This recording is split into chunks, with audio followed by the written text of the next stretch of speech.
10వ తరగతి విద్యార్థులకి మూడో సెషన్కి స్వాగతము. ఈరోజు మనము క్షేత్ర గణితంలోని మొదటి అభ్యాసము అనగా 10.1 అభ్యాసంలోని కొన్ని లెక్కలు సాధన చేద్దాము. ముందుగా అసలు మనము క్రితం తరగతిలో ఏం నేర్చుకున్నాము, త్రిమితీయ ఆకారాలు ఏమిటి అనేటిది మనం ఒకసారి పునశ్చరణ చేసుకుందాము. మనము దీర్ఘగణం ఎలా ఉంటుంది, అదేవిధంగా సమఘనం ఎలా ఉంటుంది, పట్టకం ఎలా ఉంటుంది, తర్వాత స్తూపం ఎలా ఉంటుంది, తర్వాత పిరమిడ్, శంకువు, గోళము, అర్ధగోళము, మరి పక్కతల వైశాల్యాలము, సంపూర్ణతల వైశాల్యము, ఘనపరిమాణము, వీటి యొక్క సూత్రాలు, మరియు పక్కతలానికి సంపూర్ణతలానికి మధ్య గల వ్యత్యాసము, ఘనపరిమాణము అంటే ఏమిటి, వీటి గురించి మనము తెలుసుకున్నాము. అదేవిధంగా ఈ సూత్రాలను మనము ఏ విధంగా గుర్తుపెట్టుకోవాలి, 8 x 3 8 ముళ్ళ 24 సూత్రాలను మనము ఏ విధంగా గుర్తించుకోవాలి, కొన్ని గుర్తులు ఏ విధంగా గుర్తుపెట్టుకోవాలి అన్నది నేను క్రితం తరగతిలో మీతోని చర్చించడం జరిగింది. పిల్లలు మీరందరూ కూడా బాగా ప్రాక్టీస్ చేసింటారనుకుంటాను. మీరు ఏ సూత్రం అడిగినా కూడా తక్కువని సమాధానం చెప్పి మరి ఆ సమర్థం కలిగి ఉంటారని చెప్పి నేను భావిస్తున్నాను. మరి ఇప్పుడు మనం కొన్ని నిత్య జీవితంలో మనం చూసేటటువంటి దృశ్యాలను మీకు చూపిస్తాను. ఇదేంటమ్మా ఇక్కడ కనపడుతోంది, ఇదొక గేట్. ఈ గేట్కి పెయింట్ వేశారా? వేశారు. ఏ రంగుతో వేశారు? నలుపు రంగుతో వేశారు. ఈ గేట్ను ఒకసారి పరిశీలించండి. ఈ గేటుకి అన్నీ కూడా మరి స్తూపాకార రాడ్లతోని తయారైనటువంటి గేట్ ఇది, తలుపు. అవునా కాదా? ప్రతి ఒక్క రాడ్ ఆకారాన్ని గమనించండి, ఎలా ఉన్నాయి? స్తూపాకారంలో ఉన్నాయి. అయితే ఈ గేట్కి పెయింట్ వేయటానికి మరి ఎన్ని లీటర్ల పెయింట్ పడుతుంది? మరి దాన్ని కనుక్కోవాలి అంటే మనము ఏది సాధన చేస్తాము? పక్కతలమా, సంపూర్ణతలమా, లేదా ఘనపరిమాణమా అన్నది మీరు తెలుసుకోవాల్సి ఉంటుంది. అదేవిధంగా ఇది ఒక పెట్టె. ఈ పెట్టె తయారు చేయటానికి ఎంత చెక్క కావాలి అంటే ఏం కనుక్కుంటారు? అదేవిధంగా ఈ తయారైనటువంటి ఈ పెట్టెకి పెయింట్ వేయాలి అంటే మనము ఏది గణన చేస్తాము అన్నది చూడండి. మరి ఈ పెట్టెకి పెయింట్ వేయటానికి మనము సంపూర్ణతల వైశాల్యము కనుక్కోవాల్సి ఉంటుంది. అదేవిధంగా ఈ పెట్టెని తయారు చేయాలి అంటే ఎంత చెక్క అవసరము అన్నది దానికి కూడా మనము ఆ చెక్క యొక్క సంపూర్ణతల వైశాల్యాన్ని కనుక్కోవాలి. అదేవిధంగా ఈ పెట్టెలో మరి ఎంత బరువైన వస్తువులను మనం ఉంచవచ్చు, మరి ఆ వస్తువులైనా సరే లేకపోతే ఎంత పదార్థాన్ని మనం దీంట్లో నింపగలము అన్నది మనము ఘనపరిమాణము కనుక్కోవలసి ఉంటుంది. ఈ జోకర్ క్యాప్ మీరు చూసే ఉంటారు, గమనించే ఉంటారు. మనం ఎవరైనా బర్త్డేస్కి వెళ్తే మనకు ఇటువంటి జోకర్ క్యాప్లు ఇస్తారు. ఈ జోకర్ క్యాప్ని గమనించండి. ఇది తయారు చేయటానికి ఒక అట్టముక్క మనకు కావాల్సి వస్తుంది. ఈ జోకర్ క్యాప్ ఏ ఆకారంలో ఉంది? శంకు ఆకారంలో ఉంది. కాబట్టి ఈ జోకర్ క్యాప్ తయారు చేయాలి అంటే మనం తీసుకునే అట్టముక్క యొక్క పరిమాణం ఎంత ఉండాలి, దాని వైశాల్యం ఎంత ఉండాలి అన్నప్పుడు మనము పక్కతలం కనుక్కుంటామా లేదా సంపూర్ణ తలం కనుక్కుంటామా? ఉదాహరణకి సంపూర్ణ తలం కనుక్కున్నాం అనుకోండి, పక్కతలము ప్లస్ అడుగునున్నటువంటి భూమిని మనము సంపూర్ణ తలం అంటాం. కానీ భూమిని కూడా మనము మూసివేసినట్టయితే అది మనము తల మీద పెట్టుకోలేము. కాబట్టి ఈ సందర్భంలో మనము పక్కతలం కనుక్కుంటే సరిపోతుంది అన్నది మీరు గమనించవలసి ఉంటుంది. ఇది ఒక నీళ్ల ట్యాంక్. ఈ నీళ్ల ట్యాంక్ పైన కప్పు ఉందా అమ్మా? లేదు, కప్పు లేదు. కాబట్టి ఈ నీళ్ల ట్యాంక్కి మనము సున్నం వేయాలి అనుకున్నాం. సున్నం వేయాలి అనుకుంటే, ఆ సున్నము ఎన్ని లీటర్ల సున్నము మరి కలపవలసి ఉంటుంది?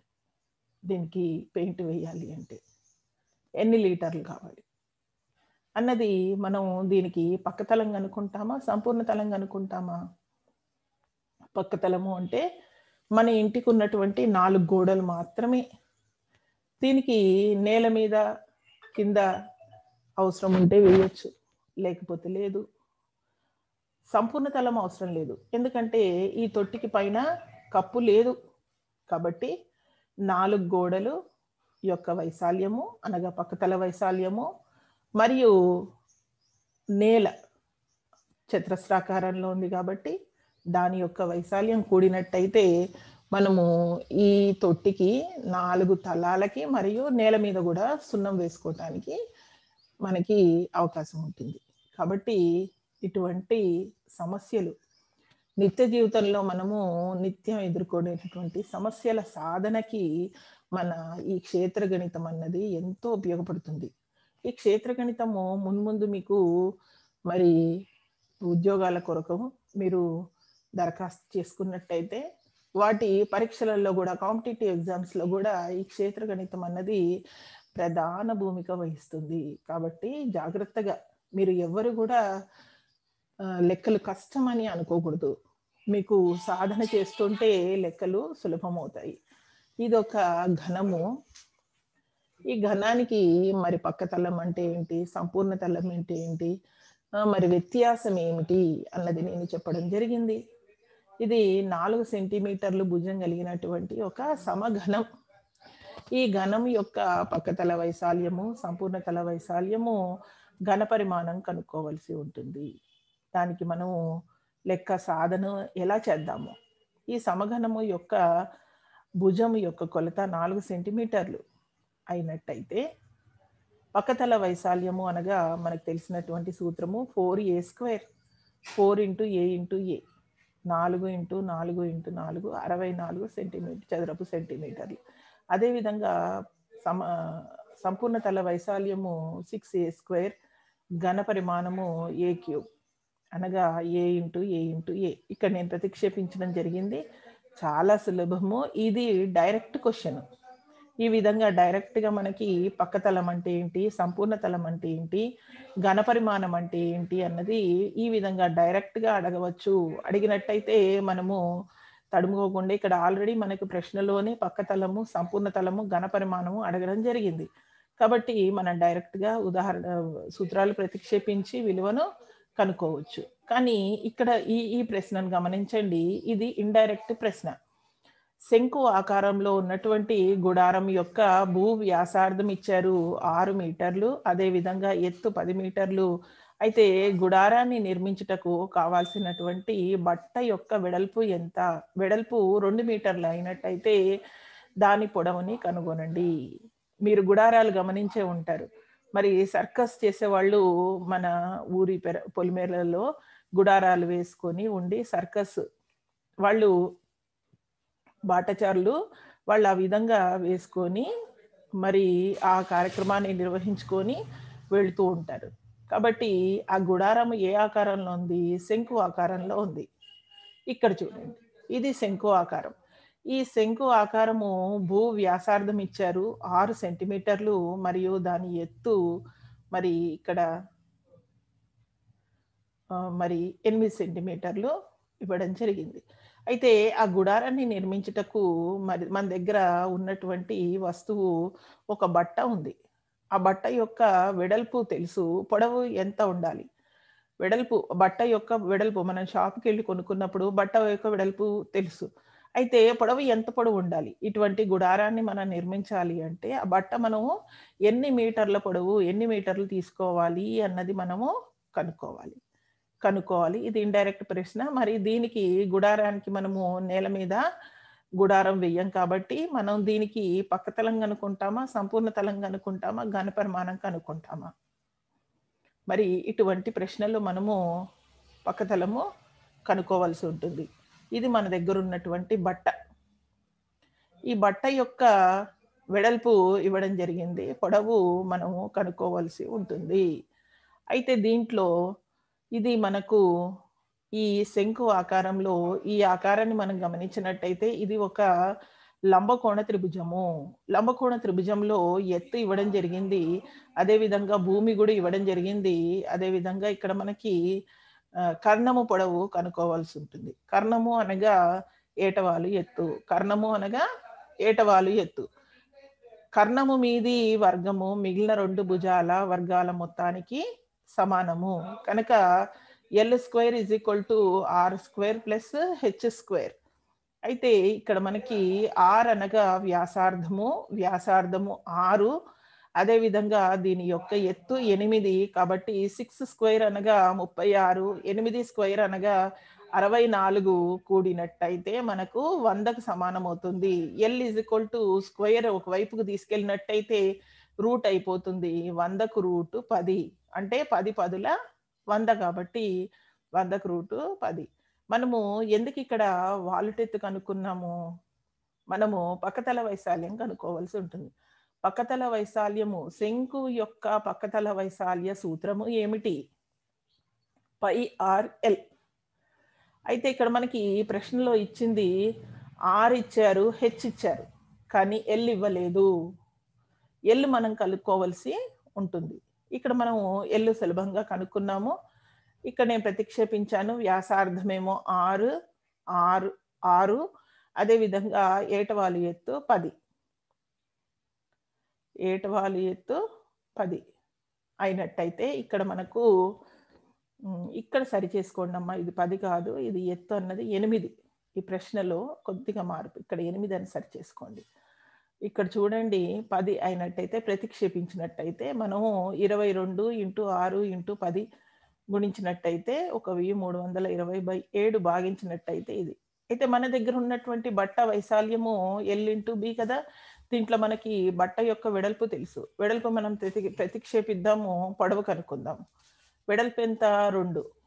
2ని కుడివైపుకు తీసుకెళ్ళినట్టయితే 189/2 భాగించినట్టయితే బట్ట పొడవు 94.5 మీటర్లు ఉండవలసి ఉంటుంది. బట్ట పొడవు 94.5 మీటర్లు పొడవు ఉన్నట్టయితే ఆ బట్టతోని మనము ఈ విధంగా ఒక గుడారాన్ని మనము నిర్మించగలము. ఇంకొక ప్రశ్న తీసుకుందాము.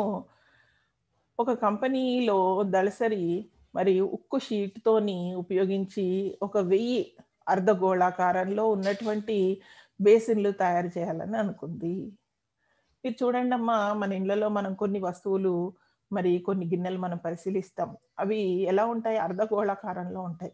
ఆ విధంగా ఒక ఉక్కు షీట్తోని మరి అర్ధగోళాకారంలో ఆకారంలో ఉన్నటువంటి బేసిన్లు ఎన్ని తయారు చేయాలనుకున్నాడు? 1000. అయితే అర్ధగోళం యొక్క వ్యాసార్థం ఇవ్వడం జరిగింది సెంటీమీటర్లలో. అయితే అటువంటివి మరి 1000 తయారు చేయాలంటే ఎన్ని? ముందు 1000 తయారు చేసేది కనుక్కునే దానికన్నా ముందు అసలు ఒక్కటి తయారు చేయాలంటే ఎంత అన్నది మనం కనుక్కోవాల్సి ఉంటుంది. ఇక్కడ చూడండి,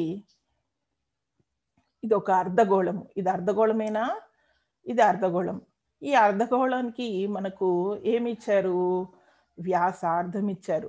ఇక్కడ మిమ్మల్ని కన్ఫ్యూజ్ చేయడానికి ఒక్కొక్కసారి వ్యాసార్థానికి బదులు వ్యాసం అని ఇచ్చేస్తుంటాడు. కానీ మనం పొరపాటున ఏం చేసేస్తాము? ఆ టెన్షన్లో చదువుకోకుండా టకటక మన వ్యాసాన్ని మనం వ్యాసార్థంగా ప్రతిక్షేపిస్తూ ఉంటాం. అందుకని ప్రశ్నని 1కి 2 సార్లు చదవవలసి ఉంటుంది. వ్యాసార్థం 21 సెంటీమీటర్లు, ఇక్కడ 21 సెంటీమీటర్లు వేయడం జరిగింది. అయితే దీంట్లో మనకు వ్యాసార్థము 21, పక్కతల వైశాల్యము అర్ధగోళం యొక్క పక్కతల వైశాల్యము 2πr². ఇక్కడ నేను మరి పై అనగా 22/7, ఆర్ వ్యాసార్థము 21. ఈ విధంగా ప్రతిక్షేపి 7 1ల 7 3ల 21 క్యాన్సిల్ అయినట్టయితే మనకి 2 22 3 × 21 గుణించినట్టయితే ఈ ఫలితం ఇలా వస్తుంది. అయితే ఒక్క బేసిన్ యొక్క పక్కతల వైశాల్యము ఎంతో ఇవ్వడం జరిగింది. అంటే ఒక్క బేసిన్కి తయారవ్వాలంటే పక్కతల వైశాల్యం ఎంత ఉండాలి అన్నది ఇవ్వడం జరిగింది. మరి ఒకటి చాలా 1000 బేసిన్‌లు తయారు చేయాలంటే ఎంత మరి వైశాల్యం కలిగి ఉన్నటువంటి షీట్ మనకు అవసరమైతుంది అన్నది ప్రశ్న. 1000 తయారు చేయాలి అంటే ఈ విధంగా గమనించండి. 1000 బేసిన్‌లు తయారు చేయుటకు కావాల్సినటువంటి ఉక్కు షీటు యొక్క వైశాల్యము.